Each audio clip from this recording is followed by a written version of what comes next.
Windjammers, and welcome to episode 340 of the Super Ultra Podcast Arcade for August 15th, 2021. I am one of your hosts, Daniel Nicholson, and with me is my co-host, Dominic Stallworth. What's going on this week, Dominic? We're finally getting some cooler weather. We had a week of extremely hot weather. It's disgusting. Here in the Baltimore area, and what scientists are calling the devil's asshole. I Is that see what they're saying? Yeah, that's what that's a scientific term, the devil's asshole. Yeah, it's accurate. God, Jesus. I mean, it was like in the 90s, but it felt like 100 plus. Yeah, for like almost a week straight, and then finally it cooled down yesterday. I was like, praise Jesus, praise him. I was going to die. Yeah, and it's been hot, and there's been storms too. Like those storms didn't even help; it just made it worse. It did not. They did not help. It just made it more humid. But now it's going to be a nice week. I mean, I looked at this week, I see like the low 80s, oh my God, high that's 70s. Exciting. So I'm like, this is crazy. Like August. Well, I remember as a kid, I'm gonna have to break out a windbreaker, Dominic. It could be revisionist history, but I don't know. But as a kid, I just remember August just being very hot. Yeah, and that's it. It was just very hot. But now, since my adulthood, August has been iffy. You know, you have your hot time like we did last week was super fucking hot. But then you have this week where it's like the low 80s. It's like, damn, like what the hell? Like, is fall coming? What's going on? Yeah, I know I got 2 trees knocked out. Oh shit! Really? On my place. Yeah, well, not the whole tree, but like the big branches of it. I mean, one of them, I'm surprised it hasn't fallen like 5 years ago, but it finally did. And the other one, I don't know how it got split. It must have got split in the last storm. Then it finally fell over. And yeah, I just called. I mean, I put in an email to the freaking leasing office to get it up. Because I was hoping that somebody would just tell them. I've already told them maybe, like the neighbors, because that's what's closest to the other tree when that first one fell. But I didn't see nobody for weeks. So I was like, oh, God, let me go ahead and just put it in and so they can get it. But I've seen the deers, though. I mean, I was trying to tell the deers, hey, you got to go around. But they just jump over it. I was like, oh, yeah, I forgot y'all can do that. So they just jump over it. They just like, but yeah, okay, so what's going on? We have, NFL. We finally got the preseason started, but we had a Hall of Fame game a couple weeks ago. But now we got the preseason where everybody's playing. Washington team played the Patriots in New England. I think they lost. I saw some of the game. I watched like almost the first half, not the whole first half, because I don't really care about preseason. I just want to see how the new quarterback looks like and the backup, because he was the guy who helped us, who looked good in the playoffs last year, Heineke. And our new quarterback is Fitzpatrick, what they call Fitz Magic, because he sometimes have great games, but he sometimes throws a lot of interceptions too. So we'll see what we get. But it is looking good for our team. Like we're looking positive. Like it's looking more positive than negative right now. So I mean, I'll see what happens, because I really don't know. This division to me as of right now is up in the air, because I don't see like a front runner, because I don't know what the Cowboys are going to do. I don't know how Dak Prescott is going to look coming off this injury. I think they said he looks pretty good. I'm not sure. We'll see. I mean, if I was going to pick a team, I'll pick the Cowboys, but we'll see what happens. I haven't paid attention to anything else in football, so I know I haven't heard anything about vaccinations or nothing. So I don't know the story behind that. But it's going to be an interesting season. What else we got here? Baseball had a special this week, the Field of Dreams, where they actually built a field in Iowa that was near where they filmed the movie, The Field of Dreams. And Kevin Costner came out, then the players did walk through the cornfield when they came out to introduce themselves. So that was cool. I didn't watch it because I totally forgot when it was going to be played. And so I missed it, but I watched some highlights and I said, oh, that was nice. And it was a great game because somebody won with the walk-off home run. Yeah. Some people would probably say it was scripted. I would say that, yes. But it's like, but I don't. I feel like the Yankees would have won if it was scripted. It would have been opposite. I don't know. I mean, because the White Sox, I mean, it is in Iowa, so they probably had a lot of Chicago fans there. Yeah, at least, Yankees, at least Dominic. It's America's team. They're not America's team. But anyway, but yeah, so the White Sox did a walk-off. They're number one. I mean, they are the first place in the American League, I believe. So, yeah, they are the best team in the American League right now. Yeah. And actually, I don't know maybe the league? I'm not sure. The Giants have been looking good on the West. Like, they are not, like, they are really playing above expectations. Like, they're not fluke. Mm-hmm. Like, it's going to be now that they're still in first place. Last time I checked, at least earlier in the week, they were still in first place. So that division is looking great with them, Dodgers and Padres. I mean, that is killer. Orioles still suck. I mean, the last couple games I watched, man, they were getting blown out by the Red Sox, man. Yeah. Like, they were just scoring on them like crazy. So that's very unfortunate for them. And just, goddamn, another horrible year. Yeah. Man, the COVID year was the best year because we actually had a chance to get to the playoffs. We were pretty close. Mm-hmm. And it was only, how many games? Like 60 or something? So yeah, I like that year. Okay, what else we got? Anything else in sports? What about your boy Chris Davis retiring? Oh, yes, that's right. I forgot. Yeah. Chris Davis, yeah, he retired. He finally retired, man. But he's still going to get paid a lot of money up to like 20, 30 something, I believe. So, like, billions of dollars. So it's like, man, that's a lucky son of a bitch. Because, I mean, and like, I like the joke that somebody had was that Chris Davis has finally retired. So he said, Chris Davis is finally retired. Oh, hold on, I gotta look it up. I'm gonna look it up. I'm gonna get it's like Chris Davis is finally retired. He's joining his bat that retired in 2018 or something like that. Yeah, because my wife was showing me that you had posted that on Facebook. It's so sad because he did so great, but we definitely overpaid, and we should have paid for Cruz, who was still doing good at 40. Yeah, he's still hitting good at 40. We could have had him. Damn. But you just never know. You never know. Well, I guess that is it. Any wrestling news? Anything big happening? Wrestling? So on Friday night, they did the first AEW Rampage, which is their new Friday night show that comes on at 10 o'clock and is an hour long. On that, they had Christian of Edge and Christian fame beat Kenny Omega for the Impact World Championship, because right now Kenny Omega before this, Kenny had the AEW World Championship, the AAA, which is a Mexican. What's Impact? Impact is formerly TNA. Oh, okay. If you remember them, yeah.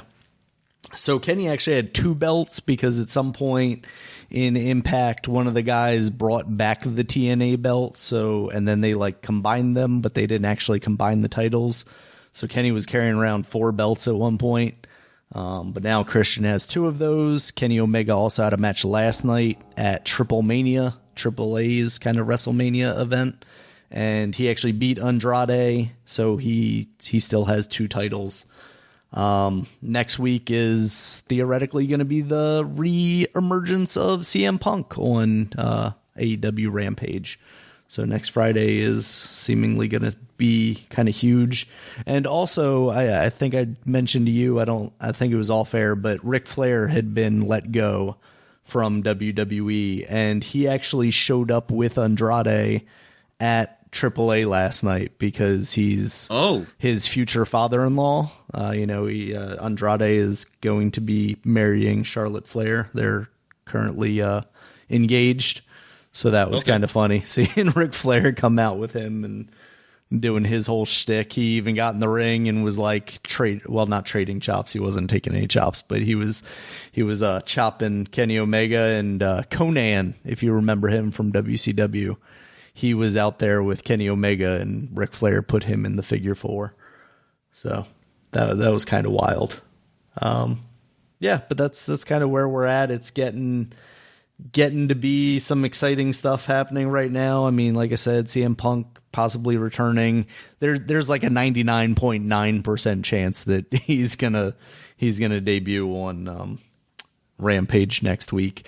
And then after that, Daniel Bryan is also somewhere out there. And if the CM Punk stuff is coming true, then all the rumors of Daniel Bryan also signing to AEW and debuting. It sounds like they're having like a New York show, I think the end of September, like September 22nd or something like that. So it sounds like that's kind of right now where they have him penciled in to debut. So that will be very exciting.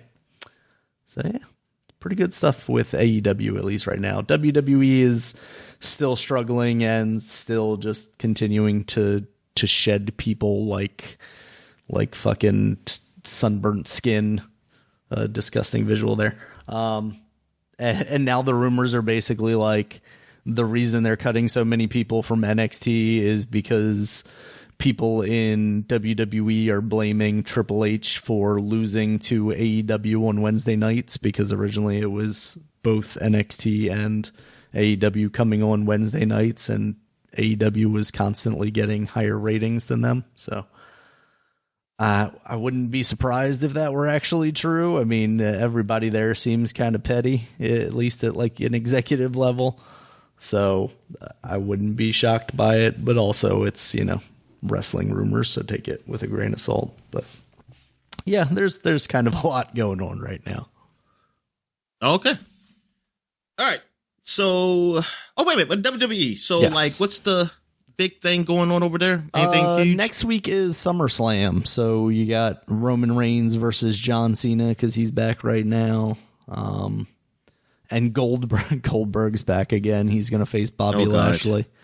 Yeah, hopefully Bobby Lashley just like destroys him and we move on with our lives. I'm just saying, why? So is Goldberg in some financial trouble? Because why didn't he want to do this years ago?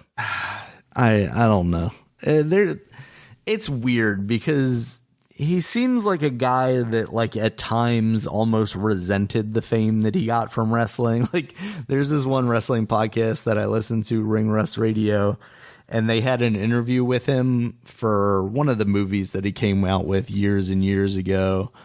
And like, for the most part, the guys are trying to ask him questions about the movie, but like it's a wrestling podcast. So they asked him something about wrestling and he's like, is this wrestling question in lieu of something else you could ask me or something like that? It's like, oh, this guy's just an asshole. But yeah, I don't think he's in financial trouble, but also if, Vince calls you up and says, hey, if I give you $2 million to wrestle one time, you down for that? Like it's kind of hard to turn down. Is that much? I wouldn't say it's that much. I would say there's a good chance it's in the high, well, maybe not high, mid six figures, I would say. Okay. A couple $100,000 at least. Because that was the thing with like The Undertaker too, is like, I don't know, maybe he didn't think he was past his prime, but like everybody else knew he was past his prime. But at the same time, if somebody calls you up and says, hey, 30 minutes of work, 15 minutes of which is your entrance because you're The Undertaker, you want to get paid a couple $100,000, like it's kind of hard to say no, Dominic. At least for me it would be. Yeah, like I don't have wrestling training, and I'll go out there for a fucking hour, taking some punches and some body drops if you want to pay me that kind of money. So that's what people want to see when you have these young fighters out here now. It's like, yeah, I like the glory days, but they were the glory days. Right. These guys, unfortunately, Father Time wins every time. It's taking its toll. Yeah, exactly. Yeah, it's weird because like AEW has some of these guys like Christian, for example. I mean, he's on the older end of things. Chris Jericho, obviously, he was even their first champion, but I think they did that to kind of quote unquote legitimize themselves. But you also see them, especially like Chris Jericho, fostering a new generation of guys like Sammy Guevara, like bringing them up alongside them. and giving them some of their shine. And I could see Chris Jericho kind of either going off and doing commentary, because he did that on Rampage, and I don't know if he's going to be like a part of that team. But yeah, you can still have those guys come in and kind of put over the new guys. Like, hopefully what'll happen with Bobby Lashley and Goldberg, like, hopefully this is just a big name to put on your SummerSlam card, because they're doing it at the Vegas Stadium, and, you know, they want everybody and their mother, and, you know, their mother might not have heard of anybody since Goldberg. Who knows? But you gotta have them. You gotta have the younger guys go over in the big spots. Like, it's understandable if you have Goldberg beat a guy here or there to retain his legitimacy. You know, it doesn't mean anything if you beat Goldberg if 7 other people have beaten Goldberg up to that point and he hasn't won a match in 20 years. But at the same time, when the time comes, when the stage is big, you got to put the new guys over. And I can't help but think back to Goldberg beating The Fiend when he was this huge new character, you know, unstoppable. He had the match with Seth Rollins where he's basically a horror show villain, where Seth Rollins is like dumping toolboxes on his head and he's getting back up. And then you just have Goldberg do like the worst jackhammer he's ever done in his life to it. Well, no, he did. The one that almost killed The Undertaker basically was worse than that, but it was a pretty bad jackhammer, which is Goldberg's finishing move, and beat The Fiend for seemingly no reason whatsoever for the title, just to go into WrestleMania and then have, I think that was when Roman was supposed to fight Goldberg, and then he dropped out and he ended up fighting Braun Strowman, and Braun Strowman beat Goldberg, and now Braun Strowman doesn't even work for the company anymore. You know, 2 years later, I think that was, 1 year later, 1.5 years later, because that was just last year, because it was during the COVID WrestleMania. So it's WWE. I don't know. It's just it's a company that's willing to like cut off its nose despite its face, basically. Every time, it seems like, you know, for the pettiest of reasons, they'll just cut somebody, or, you know, like this whole thing is like NXT. It sounds like they're going to just revamp that whole brand, and not for the better. Like, they're going to take it back to developmental and everything. And there's a good chance that those rumors are accurate, that it's just because, you know, Vince looks at Triple H is a loser now because he couldn't beat AEW into the ground, and now he's just going to take everything away from him instead of helping him with whatever resources he needs to make it a bigger deal. All right, then. So I guess we're moving on to what we've been watching. So yeah. I guess you go ahead. Sure. So I watched Apple TV Plus. Schmigadoon is a musical sitcom starring, what is her name? Cicely Strong from SNL and Keegan-Michael Key of Key and Peele fame.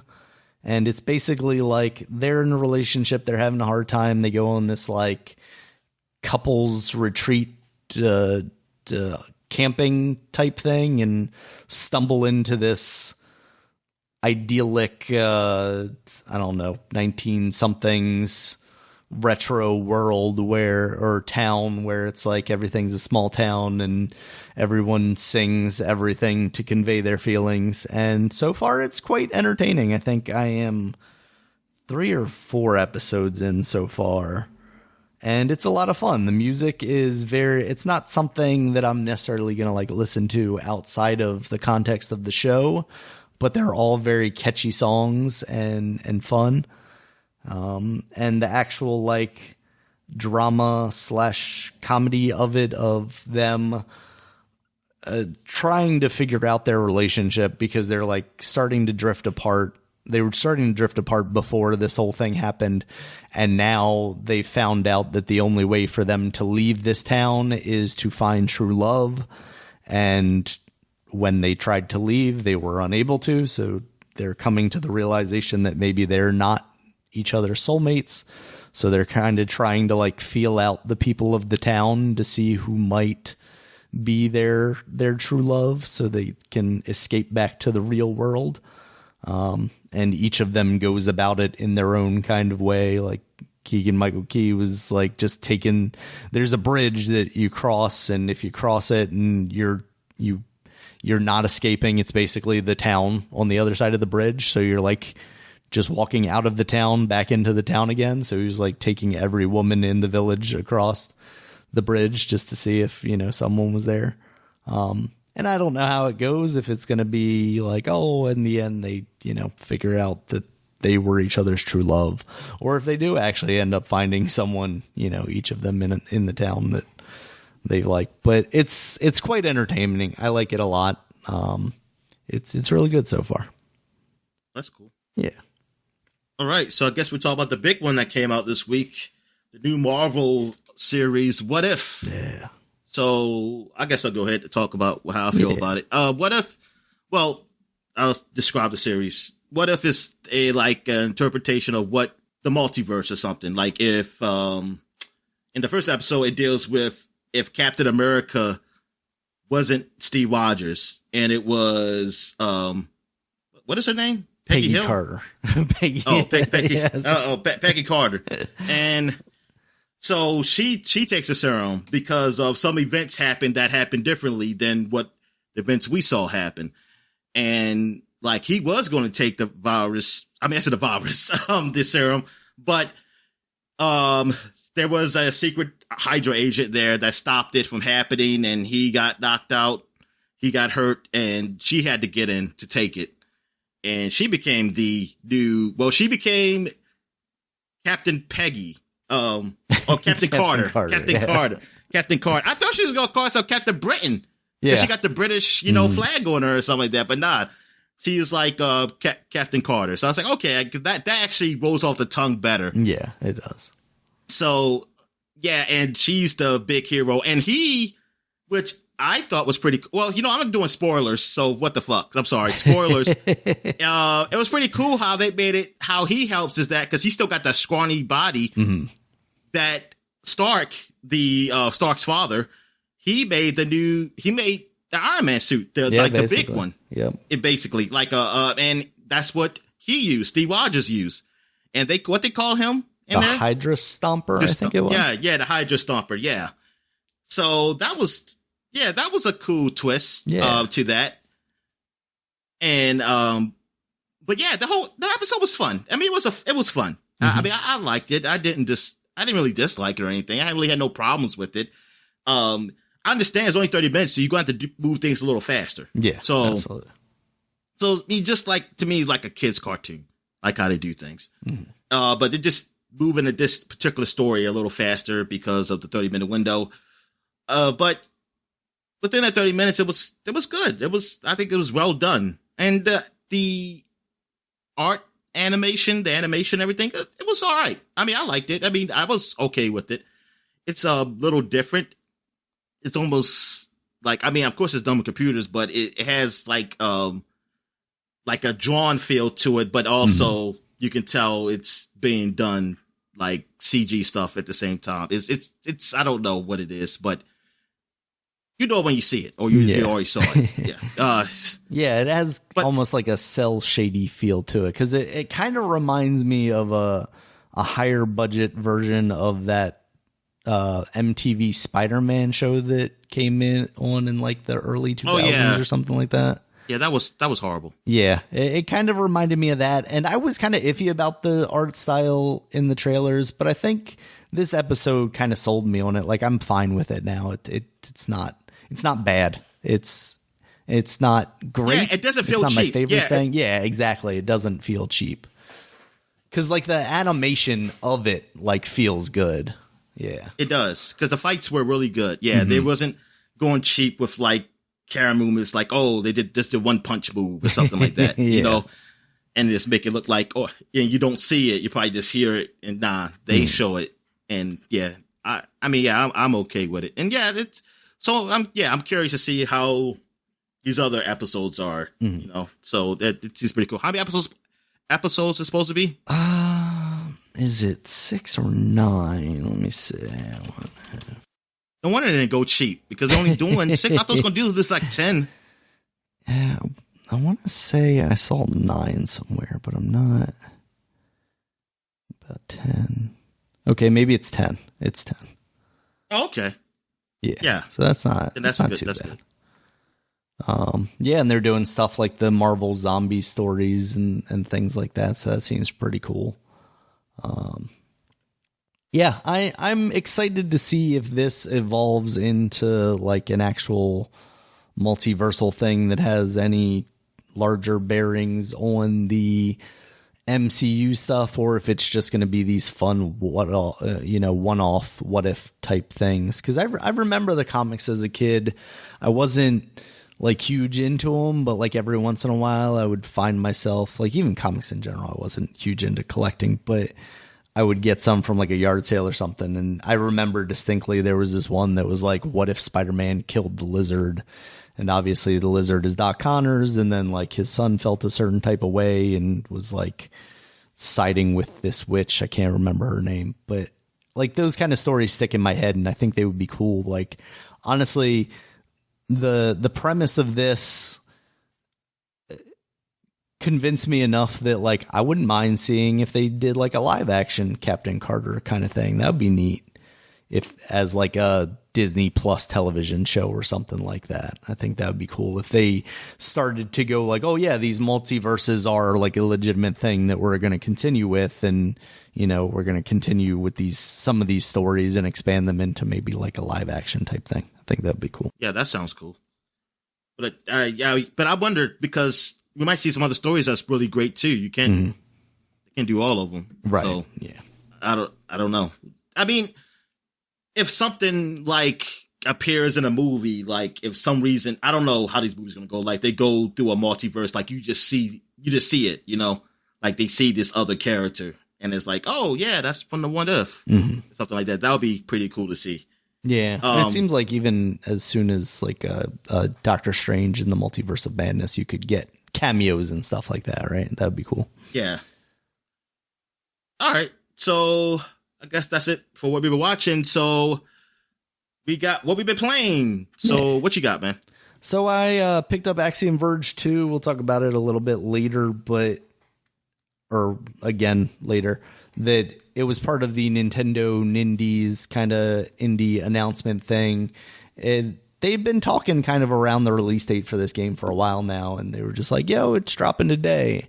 And I have a complicated relationship with Axiom Verge. Like, I always like the idea of Axiom Verge. It's basically a Metroidvania with kind of a fancier Super Nintendo graphics. And this one actually kind of takes the art style in a slightly more elaborate direction. Like, they use more colors and things to make them look a little fancier. But that original one, it eventually just didn't click in the same way for me as like an actual Metroid game or some of like Castlevania Metroid style games from the Game Boy. But I've always appreciated it and the developer Tom Happ in a way that I was like, okay, when that second one comes out, I'll give it a try. So in this one, you start out as a completely different character. It seems like there are going to be ties to that first game, but it's not the same character. You're playing as somebody else. You're playing as a woman in this one that basically gets transported into a different dimension, realm kind of thing. And you're seemingly just trying to find your way out. You're going through, you're getting upgrades as you would expect from a Metroidvania style game. You initially get like a pickaxe, which is your melee weapon. And in this, you have a melee weapon, and then you have a ranged attack. And the ranged attack that I've gotten so far is a boomerang. I don't know if later on in the game you get like guns and stuff like you did in the first game. I'm also to a point where I've gotten a drone, which is similar to the first game, where you shoot out a little drone, and then he can get through like smaller puzzle areas that you need to. Or in this one, traverse kind of different dimensions. There are like these rifts between kind of two dimensions in the world that only your little robot can go through. He's pretty cool. And then you also have this power to like hack your enemies, which is pretty neat. And I feel like there was something similar in the first game, but not quite in the same way as this one. This one you hold down RZ. I'm playing on the Switch, and it basically like emits this bubble around you, and then if an enemy gets within range, it gives you a couple of options what you can do depending on what enemy it is. You can either turn them into an ally, or in some cases there are these like flying things that have these weird little beacon containers on them, and you can have them drop the container because then you can hack the container and make it emit health or turn it into a bomb, so if another enemy walks over it, it gets destroyed. It definitely has a very similar vibe to the first one. All the hackery stuff, there's like glitchy graphical things that you'll see that draw you to kind of secrets and stuff. That stuff's all there. Story-wise, there's not much that's kind of piquing my interest so far. It's like I said, it's this woman's journey to basically get back to Earth, it seems like so far. And I'm sure there's going to be like some twisty stuff because the first one was very much like that. But yeah, I think overall right now I'm liking it about as much as I liked the first one. And when I initially started playing that, which was, I do like it, but it's not exactly what I was looking for. And in this one, it seems like they're even trying a little harder to give you direction, because that first one, I felt like I was getting lost relatively constantly. Like I would get stuck in places. I mean, famously, I've talked about on this podcast, but when I was playing it, I think on the Vita before I ended up beating it on the Switch eventually, I was stuck at a part which ended up being maybe like 10 minutes before the end of the game. And in this one, it does kind of the Metroid Zero mission thing of you talk to a computer and then it gives you a kind of dot on the map that you can, point in the direction of. There's also a compass. But I have already admittedly run into a point where I was like stuck and had to get some help from a walkthrough, because instead of like going directly towards that and I thought I was missing an upgrade basically, because there were these like stone walls in the way that were crumbly. So I was like, okay, I'm going to break these so that I can get to that point, when it turned out that I just needed to like go further in the complete opposite direction of that point and then go down and over. So I still have a little trouble with kind of sussing out everything. But I think so far it's all right. It's getting pretty good, 8s and whatnot review scores. So I'm hoping to kind of settle in a little more and like this one a little more than I did the first one. But we'll see how it goes. So what's some of the improvements it's done over the first one? Definitely like the kind of guidance stuff and giving you indications of where you're going with the compass and stuff. At least for me, that helps a lot, because in that first game, like I had no idea where I was going. Like I had no idea what the end goal is. And even in this one, if I'm stuck a little bit because I'm not realizing that there are other places to go, I still know where I need to be at the end of the day, basically. I think adding melee, because I don't think there was melee in that first one. I think that adds another dimension and an improvement to it. There's also more of an upgrade system, if I recall from the first one, where you can, level up the speed and damage of your melee attacks and your projectile attacks, stuff like that.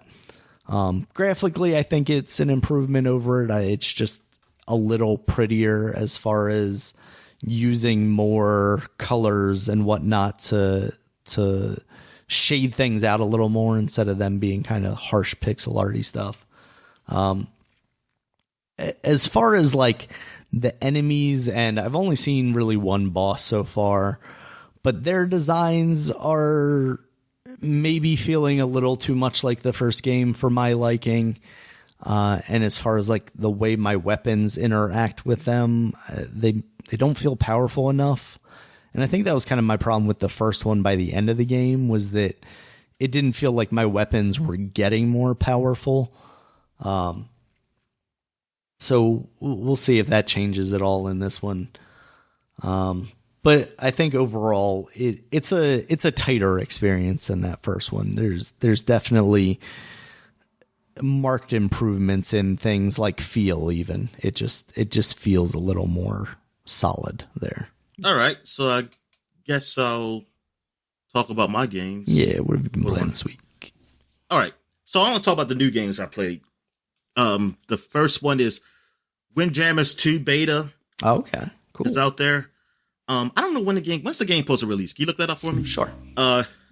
So Windjammers, I never played the first one, and I wasn't never really familiar with the game. The only time I ever heard about it was on Giant Bomb, and I never really paid attention to what they were talking about. I just always kind of tuned it out. So I never knew what this game was. So I was like, Windjammers 2 beta. I saw that on, I don't know, it was a Game Informer or some other site. I don't know. But I was like, I'll try it out. So I played it on Steam. And so Windjammers is like, you have a disc, like it's two players. I don't know if you can play with more people, but 2 players, and the beta's only online. So you'll be playing against other people. So, and you have a disc, and it's kind of like air hockey. That's what I can think of as air hockey. Yeah. But like your players, and you throw the disc, you try to get to other players' goal. They can catch it. They can do special moves too with the disc that can do special things. I think each character has its own special. I lost every match I played. Like I got better. I got better when I finally figured out how to play, but I got close to winning, but I couldn't.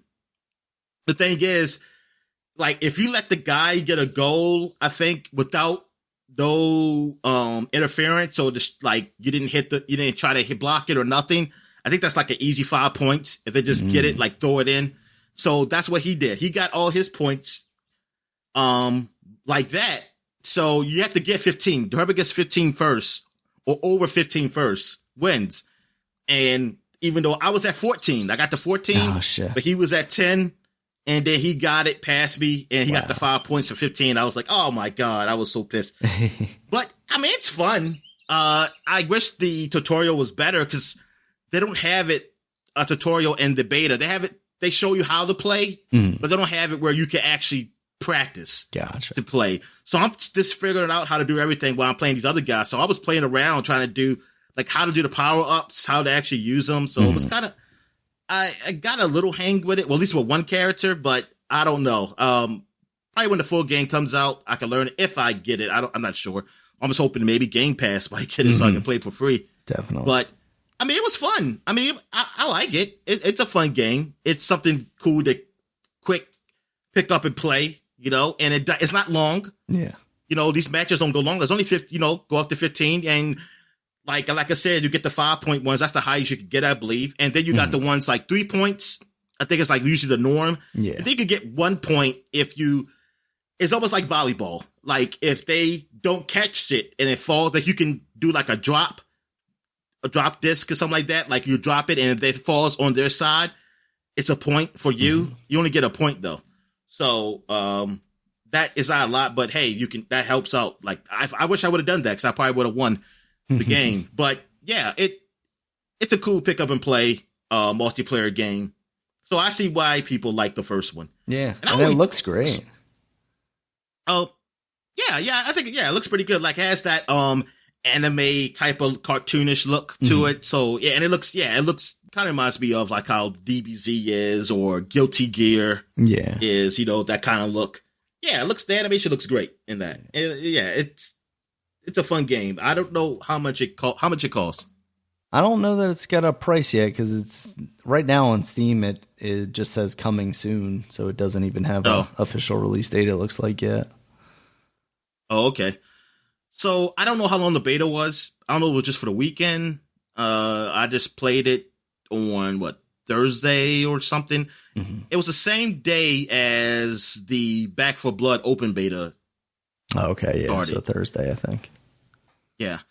All right. So what else have I played? Another new game I played was Boyfriend Dungeon. It's made by the same guys who did this game called Dream Daddy, which was almost like a fun dating sim game. Dream Daddy was. Forgot that was the kid. And this is more of an RPG. So it's an isometric view. and it kind of has almost, I wouldn't really call it pixelated. It's somewhat pixelated, but it's a little bit better. But they do have it where when you're talking to people, they come up as like actual drawings, like actual people, like not actual people, but cartoons or something like that. Very, I don't know what kind of art style you would describe this as, but it's like American anime is what it always reminds me of. That's probably what it is. Yeah, probably American anime or Canadian. I don't know, maybe Canadian. But anyway, so the story is that you're going to this city with your cousin, and apparently your mom told him that you're kind of not having anxiety problems or something, like trying to talk to people, get to know people. So he's here to help you out. Say to get to know people, get out there dating and things of that nature. And it's really deal with mostly men. Now, apparently there is a woman in here, but I haven't got to that point yet in the game. And it's a very, I don't mean this as an insult or anything. It's unless you're playing as a woman, because you can play as a woman or a man or even a they. And unless you're playing as a woman, it's a very gay game. Like these men are always like saying some sexual innuendos and stuff, or like they're kind of coming on to you in a sexual way. And you could say things like, hey, I just want to be friends and things of that nature. And then they say, okay, yeah, we could just be friends. But they still be talking. Until we're not. Still talking that way. Because I guess it's really about getting boyfriends. So, right. Yeah, so it's not. So if you're not into that, this ain't your kind of game. The dungeon stuff is all right. I'm trying to remember what the battle system is like regular action RPG. Kind of, I guess, Zelda-ish, I guess, like that. Okay. I haven't really gone through a lot of it. So I can't really describe. There's probably more to this. Now, the thing is with the boyfriends or your male friends you have, they are your weapons. They will turn into a special weapon. Like, so that's like who you're with. And that's why the sword talks to me and things of that nature. And he comes to life as a male friend or whatever. And I guess you have choices of like dating these guys, and they give you option like voice, dialogue options to when you talk to these guys. So I guess it's kind of a mix of what Dream Daddy was, like a dating simulator kind of thing mixed with, RPG. RPG. It was dungeon crawling, and the dungeon crawling is you going through a mall. Okay. Yeah, that's what it is. And apparently the enemies are supposed to be something psychological. So I think I have like cell phones attacking me. And that was supposed to be like, I have a hard time connecting with people, I guess, or something, talking to them. It's something along those lines. So it's very creative how they did this game. Yeah, I will say that. Like, it's not, I mean, it seems like it's an all right game. It seems like it's pretty okay. The subject matter is different. Yeah. I mean, to be honest with you, I never played a game like this. So I think it's pretty good for people who are into this, who are open to something different. Even they say that in the game. Like they say, hey, like open your horizons and stuff like that. You can do things and things of that nature. Well, even though they're talking about like dating and stuff like that, but I can say, I guess you're talking about the game too. Does it seem like like developing a relationship with one of the boys will make your weapon stronger or something like that? Probably. Okay. Probably because I think you can change weapons and things of that nature. So I think that's what it is. So you can keep it platonic, but you can go further. So I don't know how far it goes because I don't really know what Dream Daddy did, honestly. Yeah. I don't know if it goes like that freaking weird anime stuff, that on Steam I always see. There's just full penetration down. Yeah. I don't think this does though, because I felt like somebody would have said that. No, I don't think. I think these games far. are a lot sweeter than that. Yeah. So, yeah, if you're into that, you go ahead, or just give it a try. It's free. It's free on Game Pass. Oh, cool. Actually, so you can just try it if you're into it or not into it. But like the gameplay itself seemed like it's okay. Yeah, like it seemed all right. I mean, like I said, I haven't played much of it, so I can't really say one of it sucks. But so far that I played it, it seemed basic and nice. I think it's really the subject matter that's what the clicking point is. Mm-hmm. Like what people probably like the story. But yeah, that was something. All right, so what else have I played? I played some more of The Forgotten, and I'm at a part of the game where I actually have a weapon now, a bow, which can shoot an arrow. The bow is magic, so it's not the arrows that are magic. The bow is magic that I can, when I shoot it, I can turn people to gold. Oh, cool. Because that's the bow that when the statues come alive, they use. Mm-hmm. So I got it. I ain't gonna go into too much how I got it because I don't want to spoil it. But I have to use it to shoot some enemies because there was these statues that were built apparently, but almost like those marionette dolls, like how they walk. It was fucking creepy as shit. Yeah. Because first I thought it was just a regular statue. It's like all you see was a bunch of statues. I was in this building. But then I saw like something just standing there. So, oh, what's that statue doing? And then it started moving. I said, oh my God, it scared the shit out of me. And bad thing about this game is that the shooting mechanics, is similar to what it was in Skyrim. So it's not great. I don't think there's aim assist. So if you use a mouse and keyboard, yeah, you're going to have a better time aiming a headshot at these things. But I'm using a controller, so I was missing a lot of shots. Right. So at one point, I think I saved because I was like, man, because I was out of arrows, so I can pick it back up and know not to waste any arrows at a point because they do have arrows you can pick up as you go along. But at one point, I got to a point where I had no arrows and there was quite a few enemies and I died. And when you die, it's not, you have to start from only that save point. It's not like, oh, it starts over again because in reality, the only way it starts over again is if you go through the portal. So you have to make sure you save, or I don't know if there's autosave. I think there's autosave. So but just like in Skyrim and Fallout, just make sure you save quite a bit. But yeah, the story, man, it's great. I really like it. I like all the little stories they have in there with each character. Like every character you can talk to and they have their own little background and things you can fix. Oh, wow. And yeah, it's awesome. Like one guy, cause you can't kill. If you kill, I believe that's a sin. I haven't done that yet, but I think that's a sin. So a guy came in here. He doesn't know about this place. Like he's looking for somebody who, he is wanted or she is wanted. I think it's a he or she. I forget. I think it's she. She is wanted from, in Rome or some other place. Because she is Catholic, or Christian, I should say. And they think she's one of the conspirators that helped burn down the city because they blame the Christians for that. Mm-hmm. So he's out there looking for her. And I was telling him like, oh, you can't do that in the city because the city is of sin. So, oh no, you're a cult. He just called us cultists. So, oh, you sound like cultists. And I could have convinced him and he killed me. So when I reloaded my save, I found a way to kill him without me killing him. Because I knew this temple was going to fall at a certain point. So I told him, hey, she's in that temple. So when he went in there, the temple crumbled on top of him and killed him. So I was like, oh, that's a way to get rid of him. So I was like, okay, that was smart. But yeah, I'm still playing some more again. I didn't play that much this week. Because I've been really playing a lot of, I played some more Mass Effect.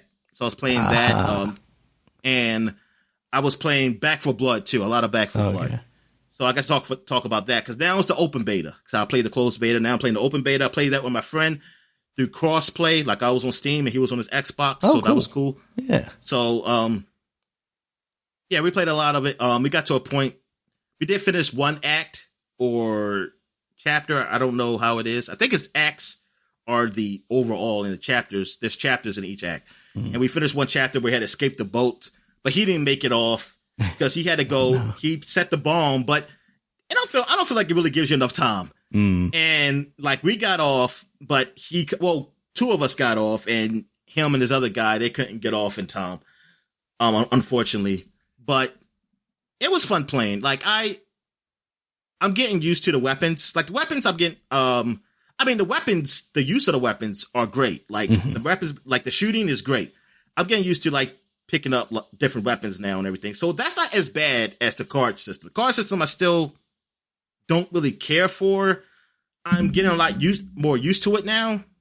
Like I'm understanding what it is, like looking at it and things of that nature. I was like, okay. So, but still, I don't really care for it though. Like the weapons I can deal with, like equipping, like specific stuff to your weapons as the game goes on. You might find like a scope, and it has, the stats of it. Like, hey, this does make your weapon stronger. I don't really care for that either, but I'd rather deal with that than the card system. Like the card stuff, it's only when you start the level, like you pick, like, hey, what cards you want to use this level or this act. But it's like I just don't care for it. I just don't like. I just want to go play without having to worry about that.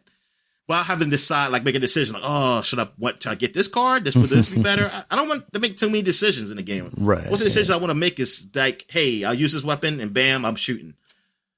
But yeah, the game is fun. Like it's great. Like I definitely want to play this. And thing is, I hope it's on Game Pass for PC. Because if it's not, I might end up just buying it on Steam. Because compared to what it is on a regular Xbox, the way it looks, it looks like ass compared to what I play on a PC. And I only have a real powerful PC. Yeah. By today's standards. So yeah, I'm like, man, and it runs better. I was like, yeah, I want to play this on PC. So I hope this comes out on Xbox for PC Game Pass. I really do.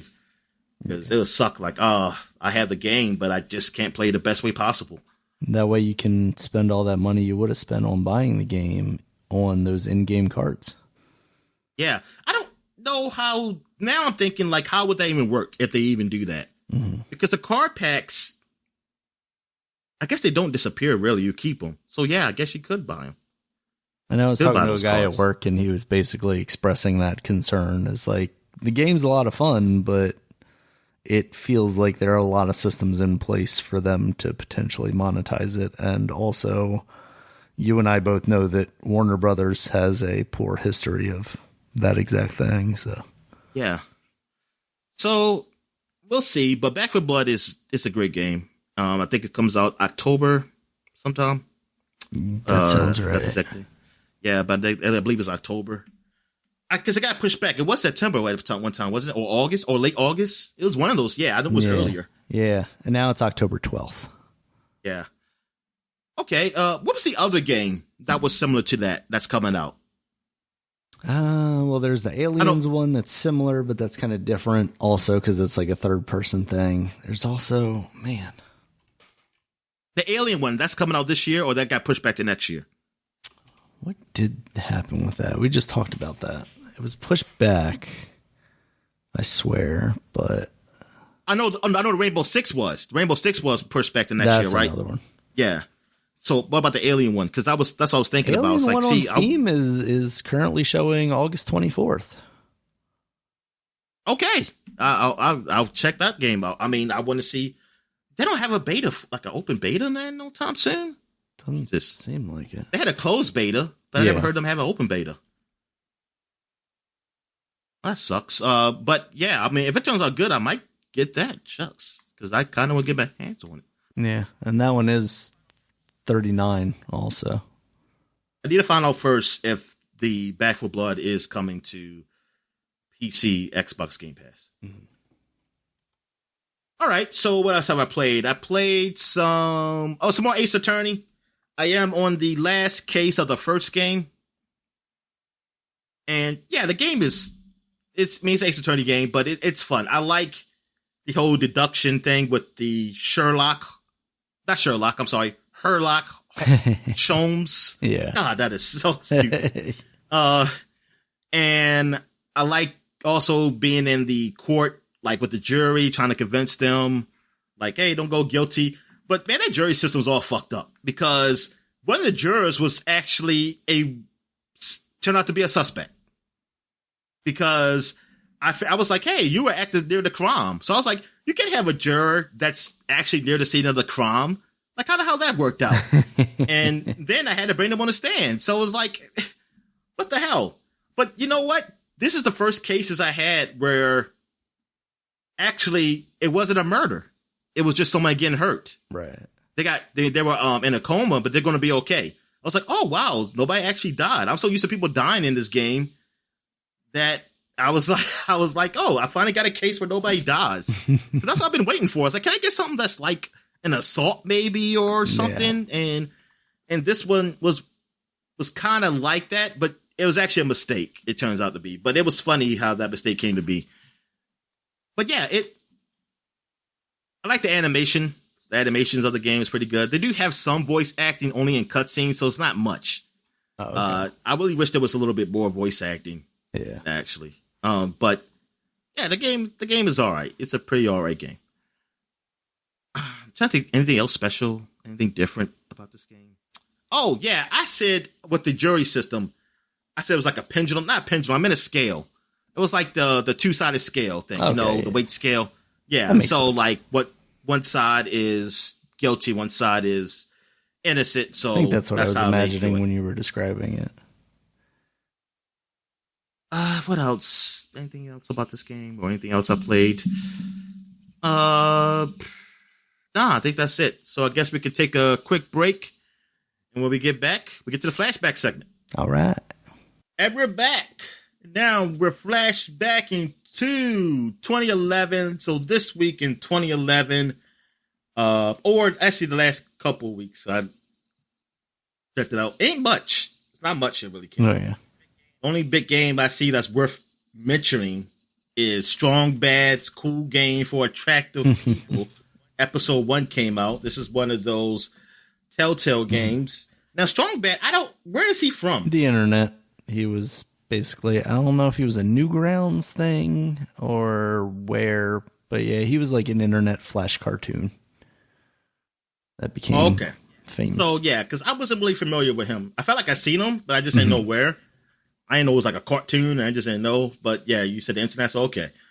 So this is based off him, and I guess it's a comedy. It looks like it's a comedy. I never played it. Have you ever played it? Nah, I don't think I played this game at all.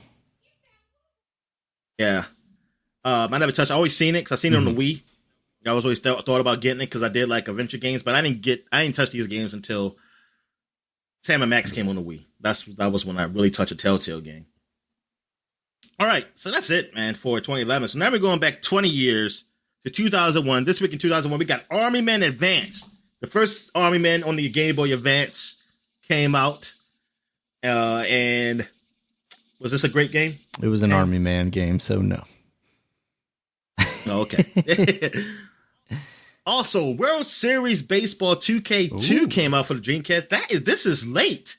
This is like near the end of the baseball season. Why did it take so long? Trying something different there? Well, I mean, this was the last few games on Dreamcast too. So, but still, it's like, darn, you're going to come out early. I guess maybe they had problems. I don't know. In development, or they couldn't come out in time. But this was the last baseball game on Dreamcast until it came on and started coming on other consoles. Also, hold on. I think on the front, it was the Boston pitcher. Lemons? No. The Yankees, my mama. He said, Yankees are my mama. I'm my daddy. Yankees are my daddy. Yeah. Pedro Martinez. Yeah. What we got here? Also, we got Xena, Warrior Princess, when the Game Boy Color came out, Dana. Oh, wow. That's what she say, right? That's what you be saying, right? I think so. And then she throws the little circle-y thing. Yeah, I love Xena. That was great. It was better than Hercules.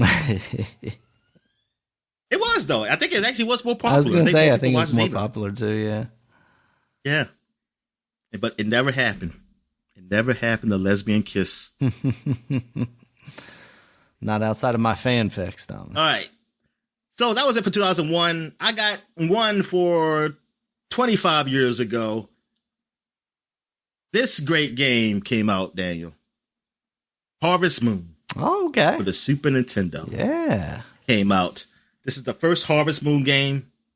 This is the start of the whole series of farming. Mm-hmm. That's all I know about the game. I don't know what else you do.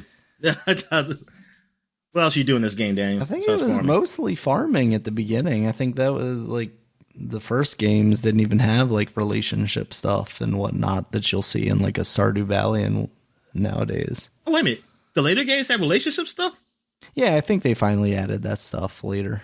I want to say even like around the Game Boy Advanced era, kind of around there. Yeah, but this is a popular series. I've been seeing it ever since. I mean, seeing like different variations on different consoles.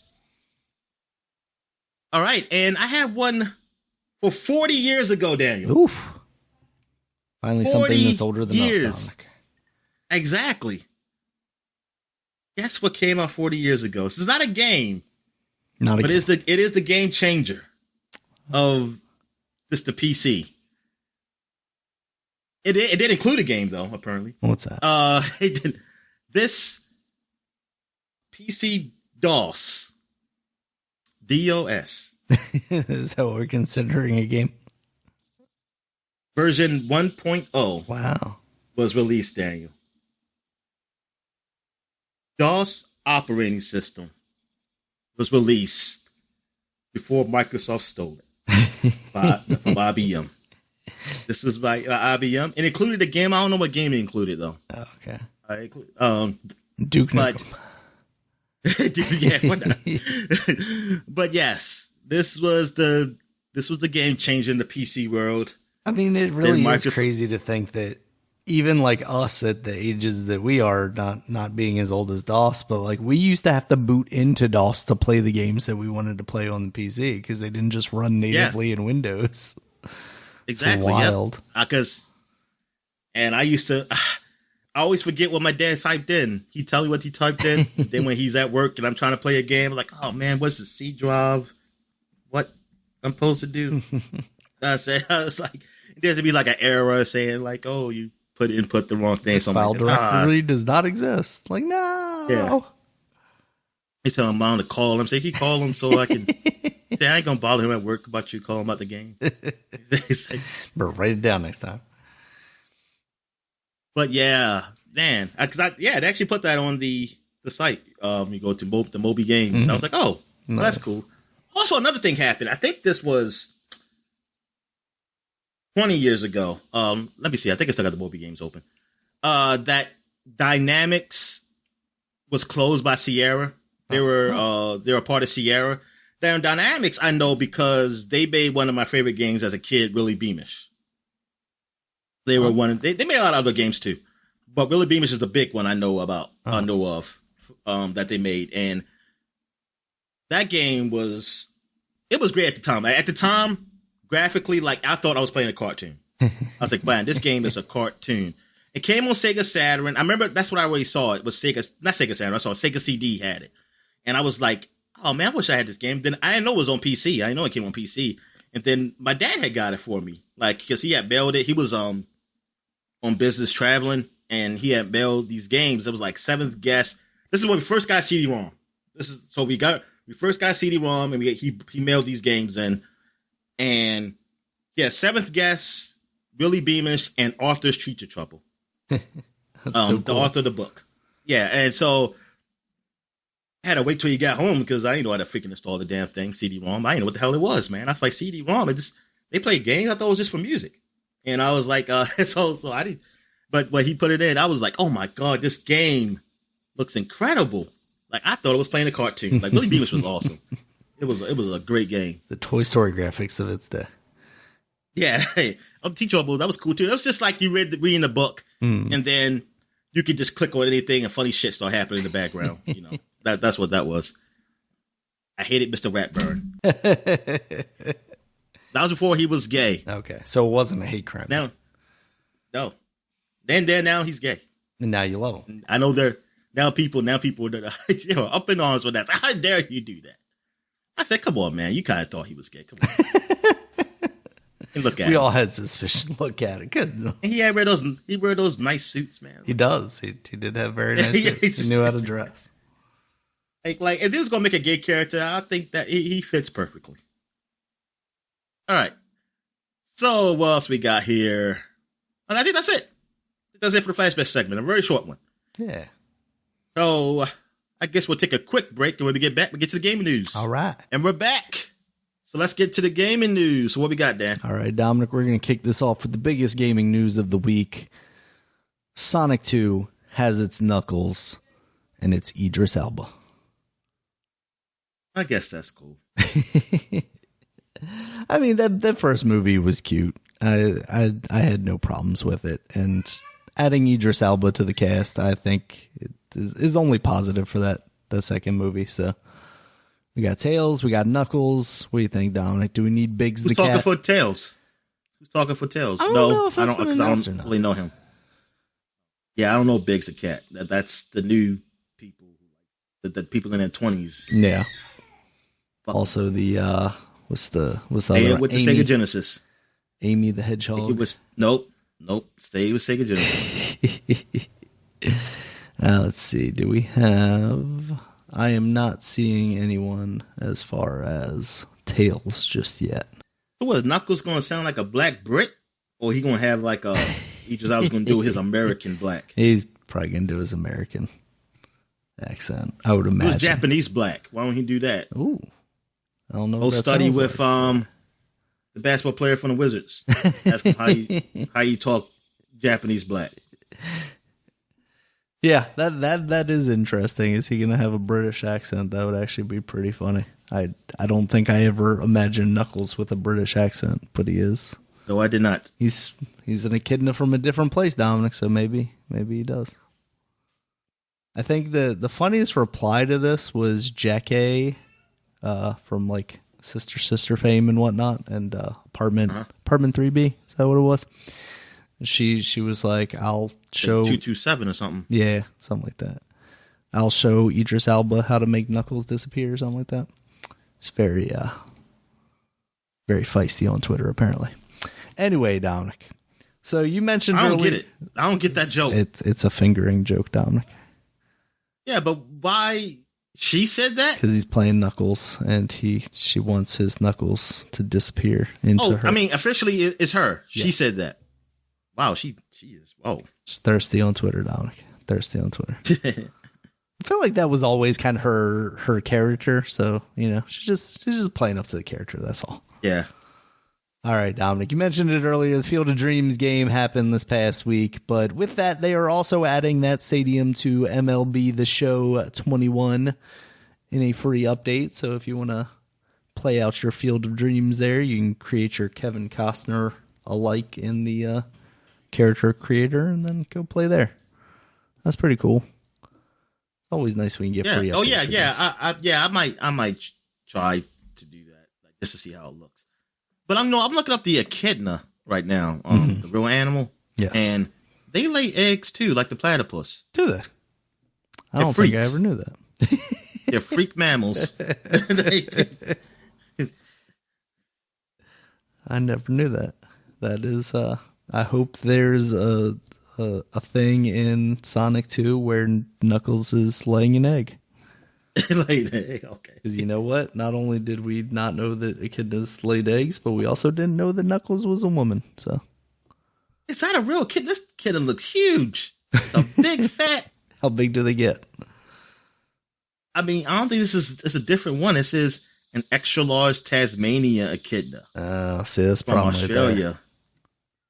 That thing is fat and huge. I don't know. Is that- Like I always thought of them like smaller than like a groundhog. So, yeah, I'd be surprised if it was that big. I mean, some of them are. The ones I'm looking at usually are, but except for this one, Yeah. they're feeding it. And like his claws, his back claws are, oh my why God. is this question? Oh, I don't like the sound of that. Why do echidnas What? have 4 heads? Oh, see, it says that as the people also ask question, but really it's in relationship to their penis. And I think that I have heard. Oh, what? Their penis the size of their head? No, they have like a 4-headed penis. Oh. Yeah. It's, yeah. Kidding effects, Dominic. Kidding effects. All right, moving on with news, Dominic. Now look at their penis now. Don't do it, Dominic. I think it's like Barbie, and I think it's like what are those things called? The Batman shoots grappling hook. Oh my like God! Oh no, you looked it up. Why'd you look it up? It really does. Oh my God, he's a mutant. These things are freaks. Get rid of them. Don't you dare start the knuckle genocide. All right, Dominic, and some other news we got here. Life is Strange Remastered Collection. That's the one that's like coming to the Switch and the new consoles and everything. That's been delayed until early 2022 to basically give the development team some breathing room after Life is Strange True Colors release. They came out with a press release basically saying to relieve the additional pressures, they're pushing it back. So I think that's smart. You've already got a new game coming out this year. If you weren't coming out with this remastered collection before that to kind of remind people of the games and kind of give them a primer before you release the new one, then I don't think there's any point in pushing out this remaster soon after the new game. No, I think what they should is put war crunch so it does come out before this game. Should have went the complete opposite and just hammered it home, huh? Yeah, so we gotta get this out before the new game. Man, I think Activision Blizzard has found its new lead here, Dominic. You're gonna get recruited. Be careful with that kind of talk. That or EA will bring you on board. We'll see how that goes. Some big news for me. Yeah, that makes sense. Yeah, that does make sense. Absolutely. Yeah. All right, Dominic, some big news for me. Spelunky 1 and 2 for the Switch finally has a release date, and it's August 26th. So not only is it very soon. Damn, they really waited like till the last minute. Yeah. Yeah. Exactly. Ah, darn. So 1 will be $9.99, 2 will be $19.99. Those prices don't seem terrible to me. The thing that gets me about this though is August 26th. I saw that date and I was like, oh no. And then I was like, when does Psychonauts come out? Because I feel like it's the exact same day as that. No, it's the day before that. Well, Psychonauts is the day before that. That comes out on the 25th, and then these games come out on the 26th. So, hey, Psychonauts, is that coming on Game Pass? Everything else too besides Game Pass? I believe it. I think it is still coming out on like PS4 and PC as well. Okay. Yeah, I think I looked that up a little bit ago because, yeah, I mean, people put their money into that, so I would hope they would still be willing to commit to releasing it. Those consoles. Yeah, that would be horrible. Especially considering how long ago they put their money into that. It's bad enough that we've been waiting this long to get the game, but also, although, I mean, someone like me could complain because, like, I could get it through Game Pass, but also I already, quote, kickstarted it, figged it, whatever, basically. I already put my money down on this game, Dominic, to make it happen. And then you went and sold to Microsoft, and now I got to pay for the game and for Game Pass. How dare you? This is unacceptable. I'm not going to play your game now. No, I'm very excited about those two things. So it's going to be a big week for me that week, Dominic. And it's very soon. The end of the month it was just the beginning of the month last week, Dominic. And now we're already like here at the end of the month. Seems like every day just keeps getting shorter. We keep getting older. So glad this summer's getting over, man. I am happy about that, but also am not happy about the fact that like it's almost the end of the year already somehow, and the next summer will be upon us already, Dominic. Oh. It's like Game of Thrones. The summer is coming, Dominic. They're only going to get hotter. All right. Speaking of the winter coming, Dominic, because terrible things happen in the winter, Duke Nukem. They were going to come out with a prequel game called Duke Nukem Begins back in like shortly after Forever came out. I think it was like 2008 or something. They were talking about this. And there's a leaked trailer that came out for this. It's third-person shooter with a younger Duke. And it's basically exploring like the origin of the Duke Nukem character. But between this video, which looks awful, and maybe part of it is because it's just so old, but like that and the idea of the Duke Nukem character in this day and age, like it just doesn't work. I would really like to see someone with like a very like out of the box idea for Duke Nukem come along and do something with that property. Cause like the cheesy action star thing, I just don't think works for Duke Nukem anymore, especially in the way that he was over the top. But at the same time, I forget, what are they, Crazy Horse or whatever, the developer behind Shadow Warrior has really done something with that game that is impressive to me, considering what that game used to be, which was basically Duke Nukem or Doom, but with like Asian dick jokes. And it's really transformed into pretty solid games with still good humor, but not like weirdly racist comical stuff, you know? Yeah, well, I guess we have to ask the Asian person or a Chinese person or something. Like, hey, do you find this offensive? That's true. Yeah. You would have heard it, though, right? Yeah. Like, because, I mean, come on. I mean, it's the game space. There's a whole bunch of them around. I feel like they would have been loud. Like, this is fucking racist. Yeah. But I haven't heard it, so I'm gonna assume that they know, like, hey, I think people to see it as like it's satire. It's not overly racist or anything. Mm-hmm. And I don't know who do the voices. It's probably maybe it's an Asian person who's actually doing the voice, right? I'm not sure. Yeah, I would think so. I would think so. Yeah, as I'm saying, I would feel like Kotaku would have had a fucking story right now saying, "Oh, this is fucking racist." Like they got this white dude doing an Asian voice and making fun of Asian people. Right. Exactly. But I do like it. Yeah, like I mean, I don't feel like it. Like I can tell if something's like, oh man, this is freaking wrong. And that game, it seemed like it may be close, but then is not really. You know, it plays on the funny stereotypes of it, but I don't know. I mean, for me, with that is that like it's up to you. Like, if you're not a racist person, you're not gonna go in here. You might see it as funny, but you're not gonna go like, oh, it's okay to make these jokes to people, like make them out loud. No, it's like in the context of what this space is, it's funny, but you don't take it out of that context and use it anywhere else. Right. I mean, that's what I gotta say. I mean, it's for adults anyway, so you have to have an adult mind to do it. I mean. Like it's not this ain't for kids, so even though kids probably get hands on it, of course, 100%. But it's because now as a kid, that most likely they're going to repeat or imitate. Sometimes they imitate things of that nature, but usually, I mean, you would hope an adult would be like, this is funny, and then that's it. Yeah, but I don't. Yeah, for Duke Nukem, I'm just trying to think. It had to be like a playback. Like it couldn't be. It had to be like this is the 90s. Like, and the joke would have to be Duke Nukem, right? Like, yeah, the joke is that he's a sexist misogynist. It's not his jokes are funny. Yeah, exactly. Yeah, it has to be. That would have to be the context of it.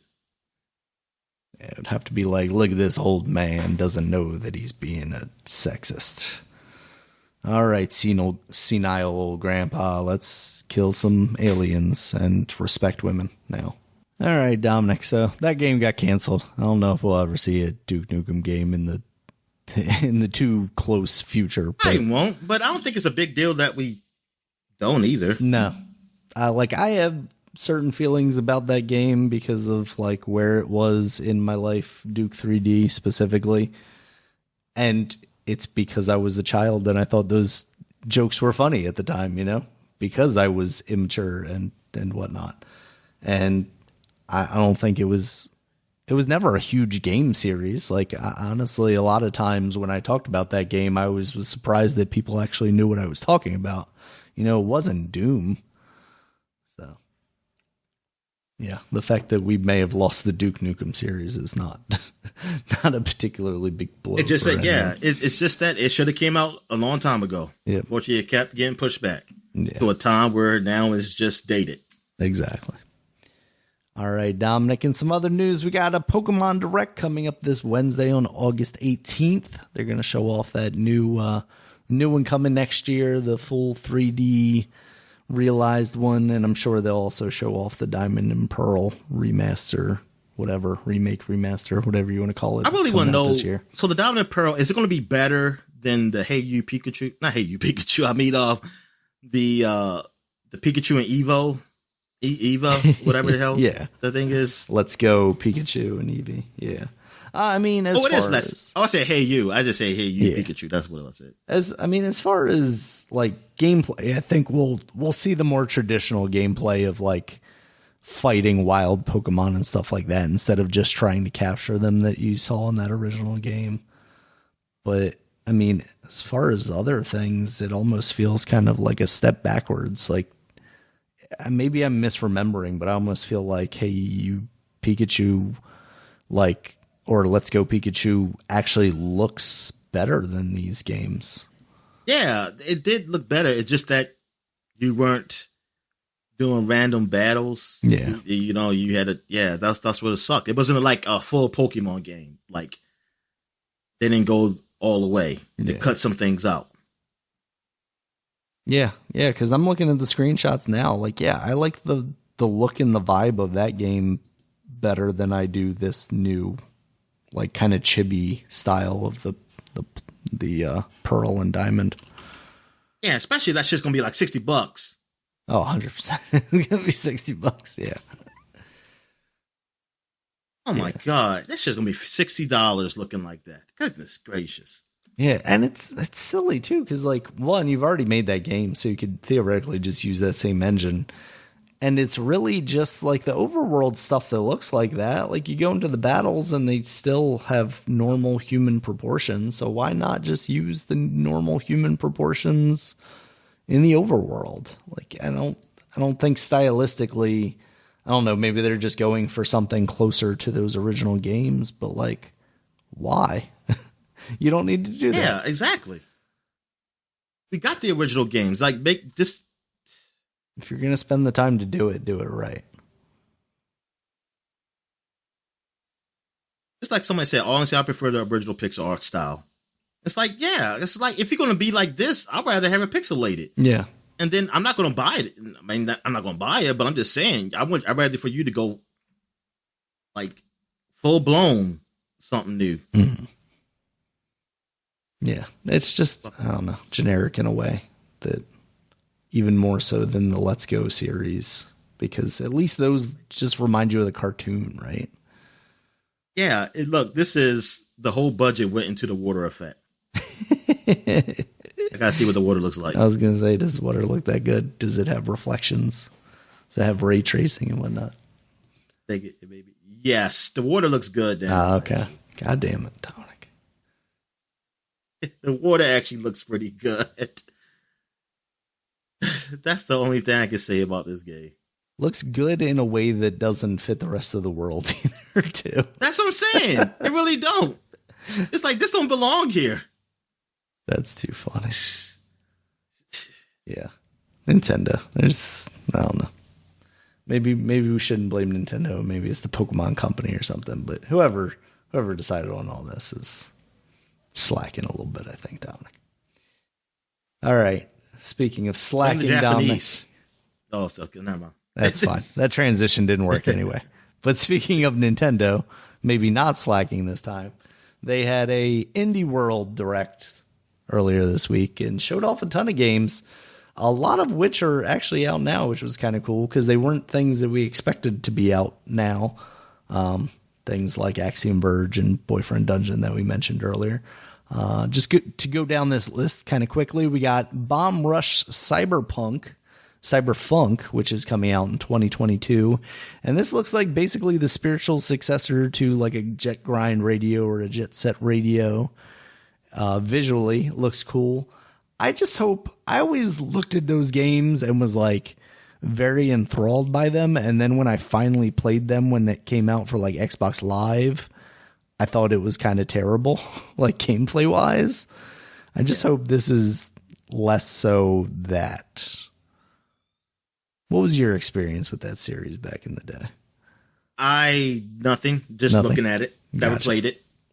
Yeah, I just saw somebody playing it in high school. They had bought their Dreamcast, and I think that's the game I told you that the guy was looking at. He said, "Oh my god, this game look incredible! Look at the shadows." People were making fun of him. He said, because that's all he talked about was like the shadows of games. It's like you just love the shadows. So that's all you do is just look at shadows. Wonder what that man's doing right now. Ray traced games, just fucking stroking it like, oh my god, this is amazing. But yeah, I mean, this game, it looks the visually, it looks cool. Definitely, it looks like you're skateboarding and inline skating, and also just running around the world. Yeah, so. It looks like what I imagined, what I thought like Jet Grind Radio looked like back then. Because it definitely looks a lot cleaner than those games would now. Yeah, exactly. You go back to them, and you're like, ooh, this looks rougher than I thought.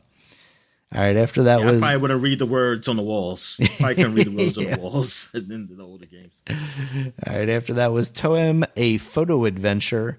This looked cute. It's coming out this fall. It's like a little black and white adventure game, and you're going around and seemingly getting objectives to take photos of different things. This does look cute. Yeah, nice little isometric kind of view. After that was Loop Hero. That's coming to the Switch this holiday. You had previously talked about that a little bit, right? Didn't you play it? Loop Hero? Yeah. Let me see. Yeah, I talked about it. I talked about how I wanted to play it. I just never did play it.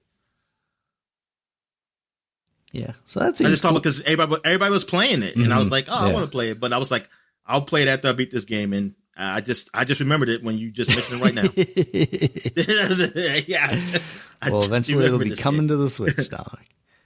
After that, they showed off Far Changing Tides. That's coming out early 2022. This is the sequel to another Far game, which I don't remember us ever talking about.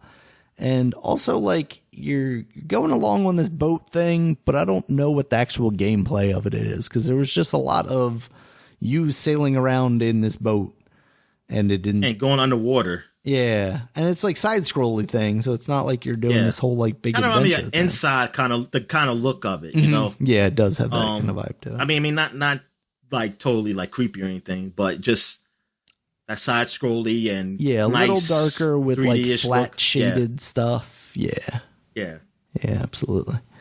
After that, they showed off Necro Barista Final Pour. That is out now. That seems like a kind of play in the bar. Graphic novel type thing. Oh, you do? Yeah, it's like a coffee shop type thing. Oh, okay.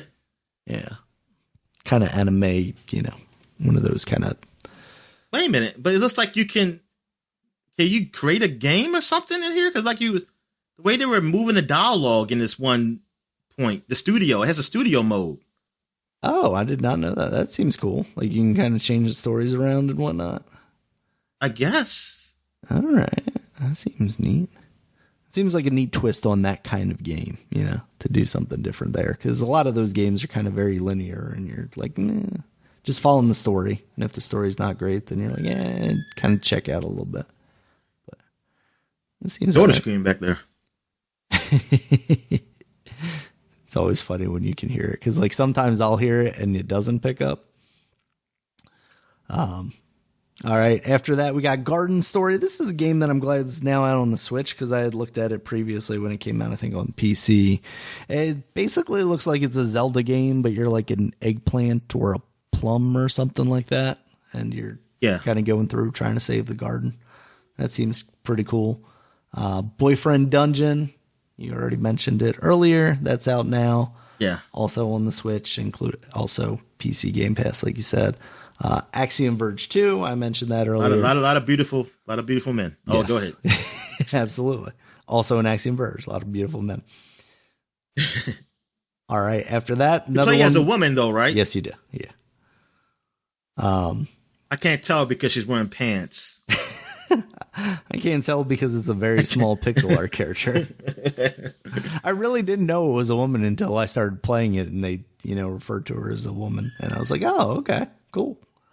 Yeah. Also, more beautiful men in Shovel Knight Pocket Dungeon. That's going to be a matchy game, puzzle game. Oh, okay, I'm looking at it. Yeah, it looks fun. Yeah, that's coming out this holiday. I don't know if it's something that I'm going to jump at, but it seems cool. I want to know if they do another Shovel Knight, will it look like this? Because this seems more like an upgrade. Mm-hmm. Yeah, it definitely looks more really detailed. Pixelated. Probably like a little better than Super Nintendo. Mm-hmm. Yeah, that would be cool because I know the whole gimmick with the original Shovel Knight was this could have been made on an NES. I think they always said, and I was like, oh, that's cool. But also if you made a sequel to it, I don't know, Dominic. I just want a 3D open world Shovel Knight, full on realistic graphics. Oh, okay. Remember when they added his helmet and stuff to For Honor? I just want that. Just give me that. All right, Dominic. After that, they showed off Islanders Console Edition. That's out now also. And that's a city builder game. The art style of it's very cool, but the gameplay stuff isn't something that I'm super into. It's a very cel-shaded. I like building stuff, so that's cool. Oh, so it's already out on PC? Yes. Yeah, I believe that game's been out for a little while now on the PC. And I want to say this is the one I'm thinking of that the other console versions are coming out in a couple of weeks or something. There were a couple that I was looking to see if they are only out now on there or if they're also out other places. Because some of them, they would say console timed exclusive. All right. Another one was Metal Slug Tactics. We saw that at E3. That's still coming out 2022. Still looks pretty cool there. You said Metal Slug? Yeah, Metal Slug Tactics. Okay. Yeah, and they showed off some of the look at that boss. the giant story things machine. Yeah. After that was Tetris Effect Connected, so that's coming to the Switch on October 8th. So we know what Tetris Effect is. Very good game, it seems like, from everybody's experience. And this, the Xbox One, is the connected version with online multiplayer and stuff like that. Is this on PC? Tetris Effect Connected, I believe it is. Because I think it even came to Oculus and the VR stuff as well. Tetris. Steam. Let's see if it's on Steam. Yes, Tetris Effect Connected is on Steam. Although it is showing on Steam as August 18th, 2021. But I think that's because it was on Epic Store exclusively. Let me see. Okay, 100 Days. What the hell? Is that a wine brewery? Yes, that is a wine simulator, as they called it. But yeah, it looks kind of like a city builder kind of thing, but then you have wine stuff with it too. That seems Lumberjack. Cool. Lumberjack, yeah. That game looked fun. There's a little bear lumberjack cutting down signs and stuff. After that was Curious Expedition 2. That's another one that's out right now. Yeah. What the hell is this? Because is this like an RPG? Yeah, it's a turn-based narrative role-playing game set in a reimagined version of the late 19th century. That's what they call it on their Steam page. Then Gang Babies. Yeah, I mean Gang Beasts. You also got Gang Beasts. That's coming out this fall. And then the kind of big stinger at the end was a new game from Chucklefish, the publisher of Stardew Valley, called Eastward, and that's coming out September 16th. They need to stop showing new games until I get my goddamn spell. Which one? Whatever it's called. Spellbrook, something like that. Yeah. Spellbrook, Witchbrook, whatever. There's one man working on that game, Dominic. There's only one man working on that game too? I think. I don't know. Maybe. I feel like that. Then he need to stop that shit. Chucklefish needs to step in and be like, sir, in order to finish your game, we're going to need you to get this shit together. Get some of those people across the border who try and get in and say, hey, we work on this game for us. I'm never sure, though. Let me see. Witchbrook game. Yeah, Witchbrook Because is Witchbrook just published by... Yeah, I think it's just published. I don't think it's done by the Stardew it's not Valley done guy. by the Stardew Valley guy. Okay, gotcha. Then yeah, I agree. They should make them finish that faster. Who makes that game then? Let's see. Press kit. Developer. Okay, so that's actually developed by Chucklefish and published by Chucklefish. Whereas Stardew Valley was published by Chucklefish and made by the one guy. And I guess he allowed them to make people look like his people? I mean, it's a pretty generic pixel. I know it is generic. I know, because I've seen it in other places too. Plus, it's far more detailed, Dominic. Look at these. It really is. I forgot how good this game looks. Looks so good. They do need to finish that up, though. Make that. What do they say on their website here? Do they have anything as far as a release date? When is it coming out? Witchbrook is currently in development, so quite a while off yet. But rest assured, we're working hard to bring Witchbrook to the world. Quite a while off. Oh my god. Chucklefish are proud to be a zero crunch studio, Dominic. This does mean that development will take longer than some people may be used to, but we truly believe that developers who are healthy and well rested make better games. Sorry, Dominic. You gotta get this game from EA if you want to push it out quicker. Eastward is more of an action game, right? Than a strategy. That's what it looks like. I couldn't quite nail down exactly what was going on there, but it almost looked like it was maybe not dual sticks, but kind of, I don't know. Yeah, more of an action game. Because they had there's gameplay preview here with 15 minutes. Let's just get a look of what it looks like. Definitely walking around doing stuff. But yeah, okay. Looks like kind of a Zelda-ish. You have your weak attack, your strong attack, isometric view, action, adventure game. So yeah, that looks cool. Art style looks very good. It kind of gives me a Last of Us vibe just because it's this older gentleman and a younger girl that seems to be going along with him on this mission. Hopefully it does not get that dark, Dominic. It will. Hey, what's the big game for Nintendo coming out this fall? Metroid. The Pokemon game? Yeah, I guess Pokemon actually. But for me, Metroid. You got Metroid, you got Pokemon. Okay. I don't think there's any Mario or Zeldas on the horizon, so nothing there. No Star Fox. What's the big game this fall? Period. In general, the next Call of Duty, Dominic. Yeah, that's Call of Duty. Even though we haven't seen anything of it. No, we have not. Story-wise. No. This is so late in the game for this Call of Duty. Is. You got Halo. Got, I guess, for PlayStation 5, even though it's on PC also, you got the Kena.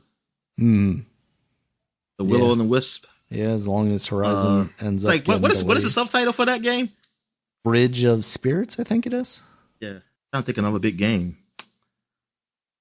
I guess it was the Cyberpunk console, new gen edition comes out.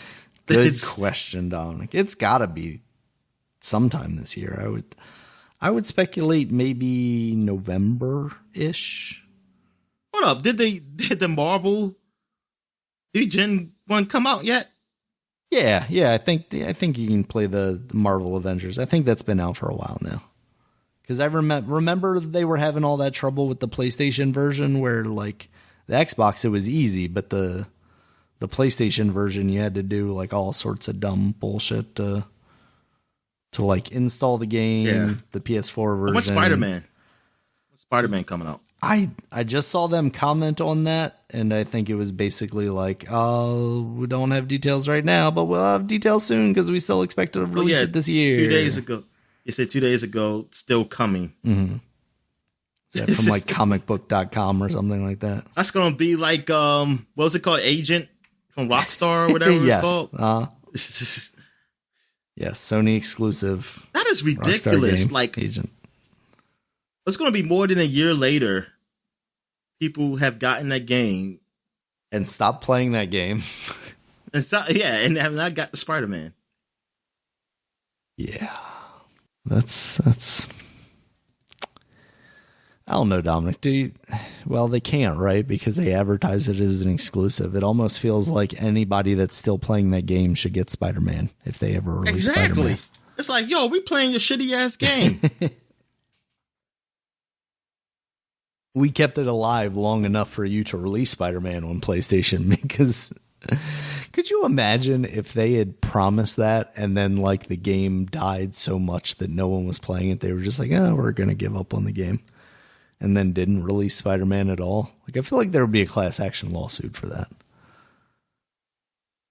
Everybody gets $1 for not getting Spider-Man.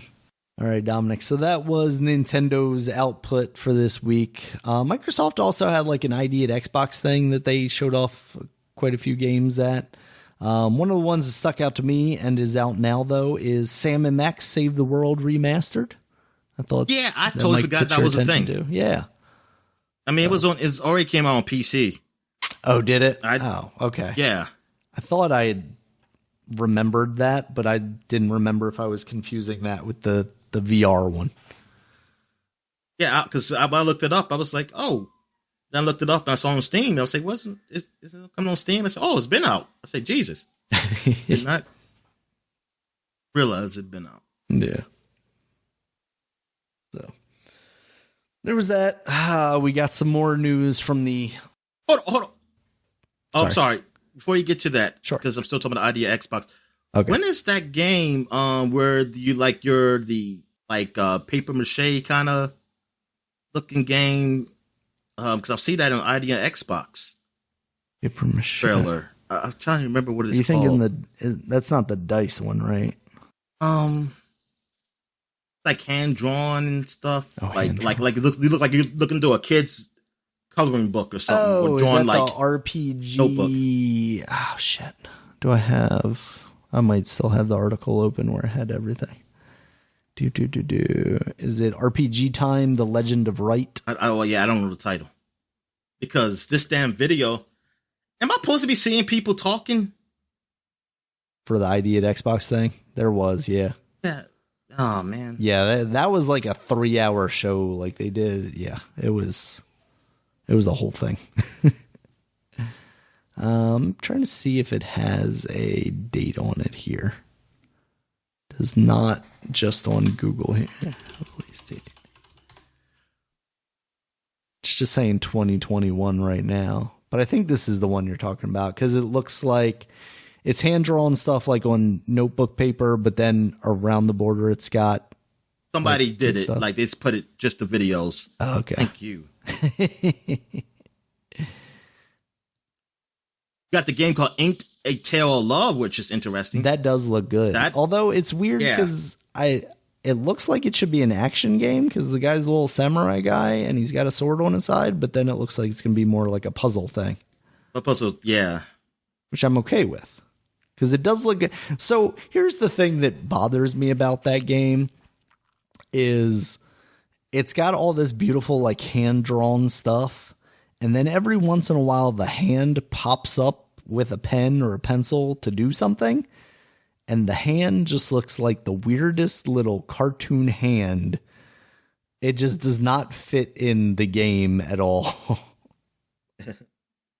And it's like, I feel like you're ruining this by putting this thing here. But yeah, that game does look cool. The Sam & Max one. They showed off Ali Ali World. And the Big Con. Yeah, the Big Con. Yeah, and that's coming out pretty soon, right? Let's see if they have a date on that. Steam has that. It's one of it's looked like a Stardew Valley type of game, just different art style. Yeah, you're like traversing the world on the back of like this big turtle thing. Yeah, it looks like the Big Con's coming out August 31st, so just in a couple of weeks. Lightyear Frontier is another kind of builder, town builder game. Mm-hmm. It also kind of gives me vibes of like No Man's Sky. Yeah, it does. It does with the robots. But this trailer doesn't show the game I was talking about. I got a game. Here, let me, I'm going to link you to the page that I'm looking at here. Where are we at? I'm going to put it right above Evil Genius releases. 2. There you I go. never really gave that much thought that game, the first one. Paparazzi, Dominic. That's where it's all at. Apparently his alcohol. Yeah, there's reference. RPG Time, The Legend of Right. That's what it was. Yeah, that thing looks cool. And then, of course, you mentioned the one looking like Stardew Valley. Stardew Valley, that was kind of a big announcement that's coming to Game Pass this fall. Even though it feels crazy that game has not been on there already, you know. On Game Pass, I guess. Yeah, I guess they had. Did they have Terraria on Game Pass? I want to say at some point. I think we got it for Games with Gold though. Yeah, I have that game, and I know I didn't play it. Stardew Valley. Yep, I'll probably play that when it comes on Game Pass because I saw it on sale on the Switch the other day for like $7, and I was tempted to be like, I might get this because like I could play yours on the Switch, but then I would have to like be offline or whatever. It's like something about it, just like I really want to play that game, but also like I could play it anywhere. Like I have it on the PC, I have it, I don't know, elsewhere probably, but something about it where it's just like, that would be a fun pick up and play thing. Leave the responsibilities of the real world and tend to my responsibilities in the fake world, Dominic. Artful Escape. Let me see what this game is. That one reminds me kind of that, I can't remember what it was, where you were playing music and it was... Oh, yeah. Because I think they showed that game the same time as that one. Oh, okay. Maybe that's what it was. I think it was in the same show, whatever it was. Maybe it was an Xbox show or something. Mm-hmm. Or PlayStation had it and it looked similar. And I was like, hey, this game's like, it deals with music. Yeah, because they showed this game before. Oh, it's coming out September 9th. Okay, so it's coming out soon. The Artful Escape. Because I remember seeing this game is either last year or 2 years ago. Mm-hmm. Okay, so I guess that's it. So what other news you got?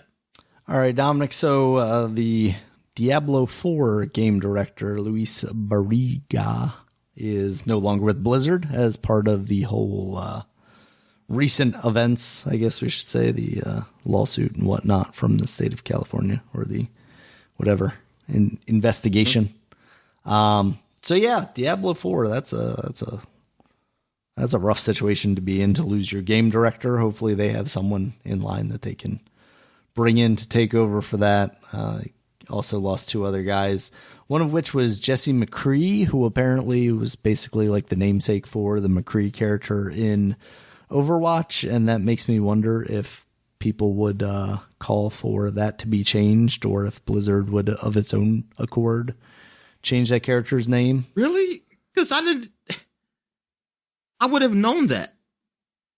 And I didn't know it until I read about it. And I was like, I wonder if that's something that people do care about. You know, I mean,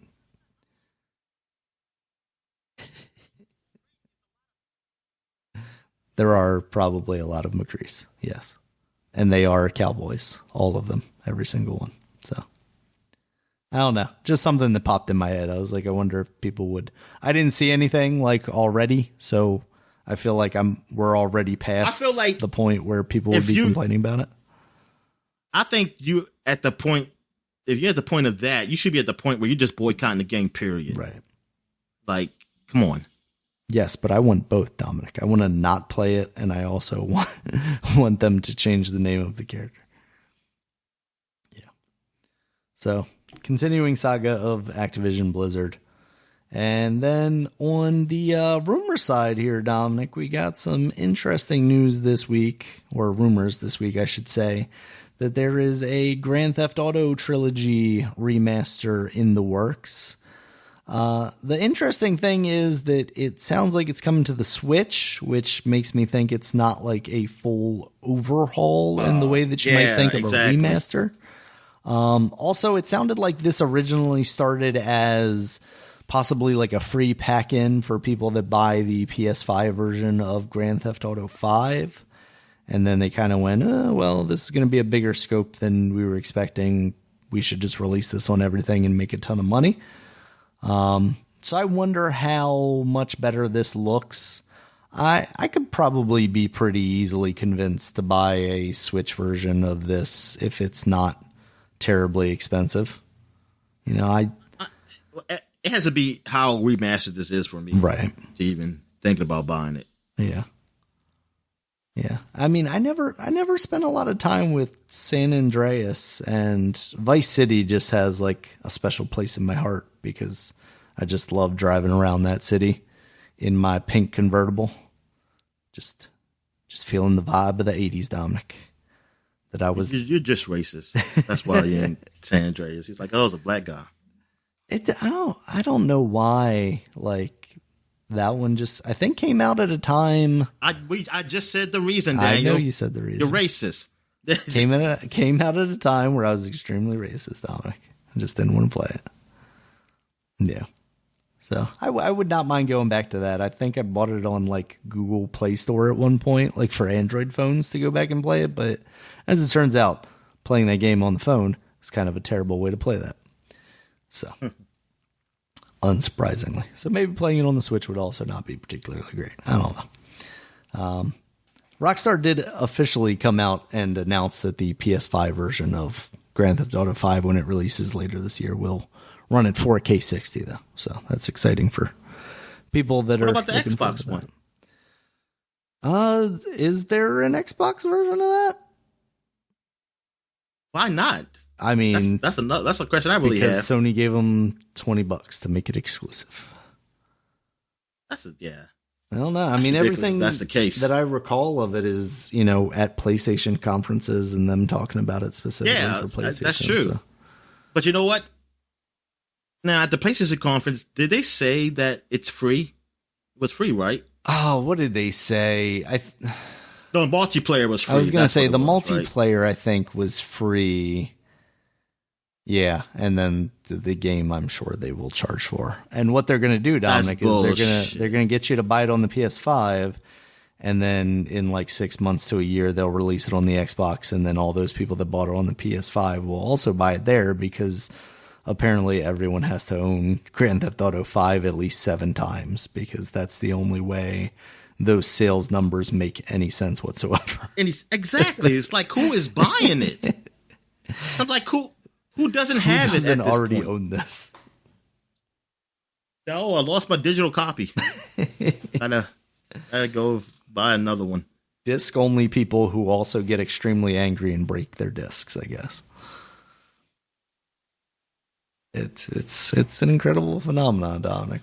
Here we are, 3 generations later, and they're still selling Grand Theft Auto 5. All right. Did you have any other news for the week, Dominic? Nah, I'm good. All right. We got new releases. We'll run down these real quick. We got Hellblade: Senua's Sacrifice. The Xbox Series X upgrades, those are now in there. They got ray tracing and all that. When is the sequel coming out? That's a good fucking question because it really felt like they were talking about that game like it was going to be a release game originally, and then like at least a launch window game. Oh yeah, this is like the Xbox Series X really launch year. Yeah, really. I mean, yes, as soon as Halo comes out. But still, it's amazing that we still have no idea when that sequel is coming out. All right, in some kind of opposite news, we got Godfall for the PS4. Goodness gracious, this is ridiculous. The originally PS5 exclusive. Can't come to the Xbox Series X, but you can come to the PS4. It was too powerful for PS4, but now they found a way to depower it. Yep. Yes. The D-make of Godfall. Yeah. Play the D-Master. Yep. All right. Also out now is I Am Dead. That's on the PS4, PS5, Xbox One, and Xbox Series X. What is this? I think that's a puzzle game. No, it actually looks kind of pleasant. It's yeah, death is pleasant. I mean, sometimes, Dominic, sometimes. Yeah, it's very cell shady and pleasant looking. I'm not entirely sure what the idea is there. Apparently, according to the little snippet here, it's a puzzle indie video game developed by British indie video game developer Hollow Ponds and published by Annapurna Interactive. So, pretty good. All right. We also have Age of Empires Definitive Edition, Dawn of the Dukes. This is an expansion for the Definitive Edition, the second expansion. But is that like a real expansion too? Was that like an expansion from the original one? Or this is like a new one? I want to say it is. I want to say they're just like working their way through the expansions that were for that. And they are free? Are they free? I do not think so. I mean, except for if you have Game Pass, but yeah. That is weird that I would just think they just put all of them in there. It is $10 on Steam. Oh my God. Come on, man. Like if you're doing like a definitive edition, it should be like, hey, you got all the expansions here. Hey. The definitive edition was the fact that we made it slightly prettier, not that you're getting everything and this is the actual definitive edition of a game, Dominic. How dare you imply that we give you everything? Who are we? Warner Brothers and Mortal Kombat? Oh, wait, they don't do that either. That's like you get, oh my God, like these remasters. Oh, but you got to buy DLC separate, just like you did back in the day. Yep. Let's get those fond memories of buying the DLC. Exactly.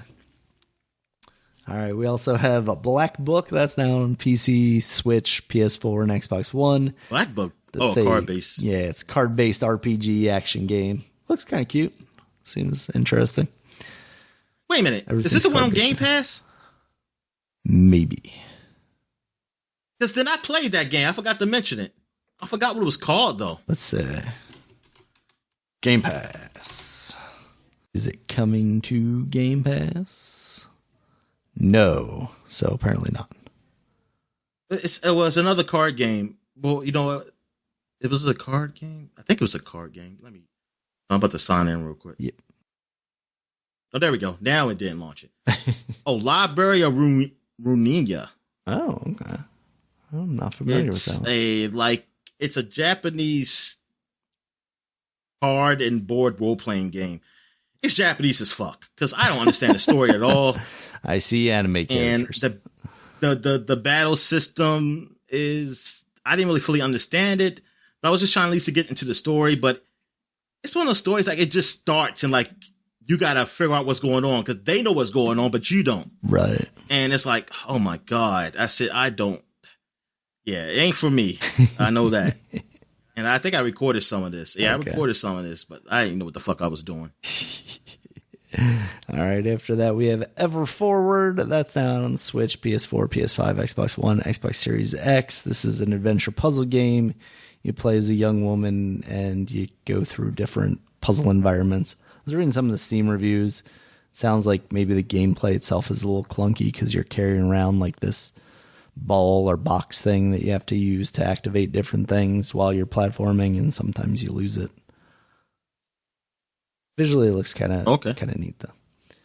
All right. Well, the Necro Barista game is out now? Yep. Oh, okay. Yeah. We also got Foreclosed. That's now out on the PC, Nintendo Switch, PS4, Xbox, and Stadia. And this is a third-person action-adventure game set in a cyberpunk world. I was watching a guy play this on stream just to kind of get an idea of what it is. And it's basically that, just third-person kind of action-y shooter, third-person thing. It seems all right. I have not seen reviews on that.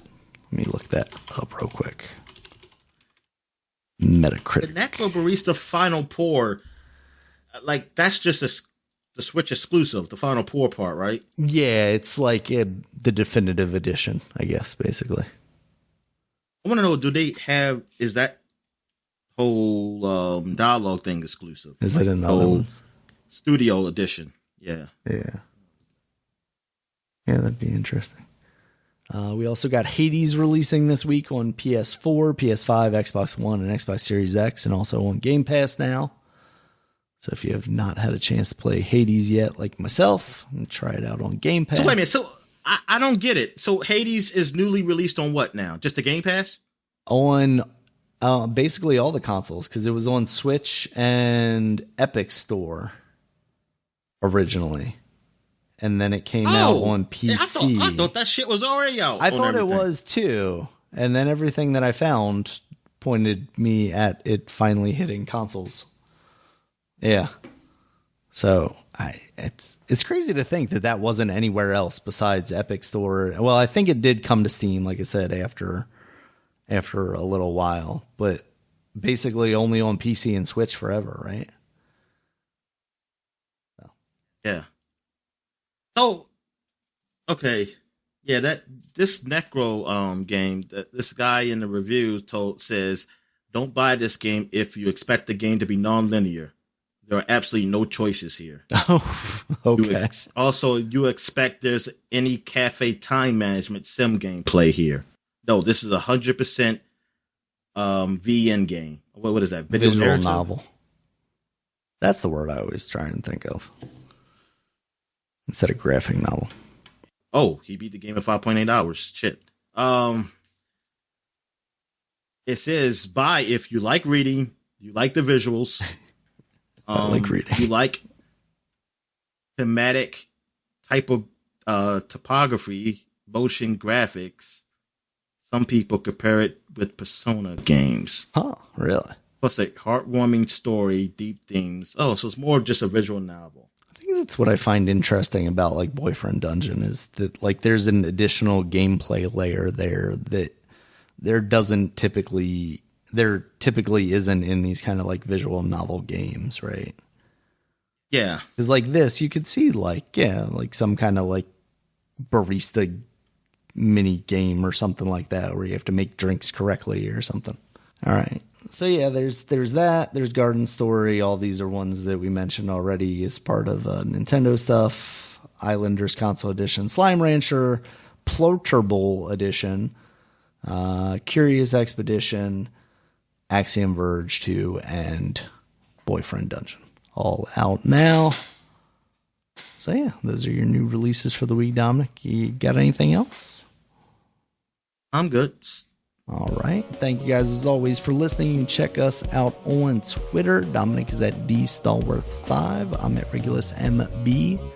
The podcast is at Superpod, SUPAPOD. Superpod.com is the website. You can check us out there. It has all of our previous podcasts as well as links to all the places you can find us, including YouTube, where there's a video version of this podcast that has gameplay behind our words. And also places like iTunes, Stitcher, Google Podcasts, Spotify, Amazon Music, or whatever that thing's called that they put podcasts on now. And until next time, guys, we'll see you later. All right, see you.